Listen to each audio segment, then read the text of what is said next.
2024-25 শিক্ষাবর্ষে ঢাকা বিশ্ববিদ্যালয়ে সি ইউনিটে কন্ডিশন থেকে দুটি প্রশ্ন এসেছে। একটি কোশ্চেন অলরেডি আমরা আলোচনা করে ফেলেছি, তোমরা চাইলে আমাদের পেজে গিয়ে দেখতে পারো। আর আজকে আমরা দ্বিতীয় কোশ্চেনটা তোমাদের সাথে আলোচনা করব। দেখো কোশ্চেনটা কি দিয়েছে। কোশ্চেনটা দিয়েছে হচ্ছে, if Rana had been ইমপ্রিজনড he dash a hero. সবচেয়ে বড় কথা হচ্ছে আমরা দেখব কি ইফ যুক্ত বাক্য, যেহেতু বাক্যের মধ্যে ইফ রয়েছে তার মানে অবশ্যই এটা কন্ডিশনাল সেন্টেন্স হওয়ার সম্ভাবনা সবচেয়ে বেশি। Okay fine. এরপরে দেখো কি আছে, হ্যাড প্লাস ভি3, হ্যাড প্লাস ভি3। তাহলে দেখো ই প্লাস হ্যাড প্লাস ভি3, যদি দেখো ই প্লাস হ্যাড প্লাস ভি3 থাকে তাহলে আমরা জানি এটা কোন কন্ডিশন ভাইয়া, এটা হচ্ছে আমাদের থার্ড কন্ডিশন। এটা কোন কন্ডিশন? এটা হচ্ছে আমাদের থার্ড কন্ডিশন। তাহলে থার্ড কন্ডিশনের ক্ষেত্রে আমরা পরবর্তী অংশটুকুতে কি করব? পরবর্তী অংশটুকুতে আমরা করব হচ্ছে উড কুড মাইট শুড এর সাথে কি যুক্ত হবে? হ্যাভ প্লাস ভি3। Would could might should have plus ভি3।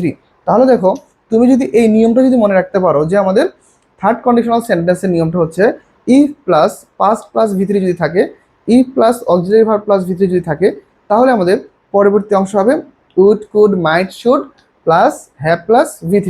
দেখো কোনটা অপশন হতে পারে? তাহলে আমাদের একটা অপশনে রয়েছে would not have become a hero.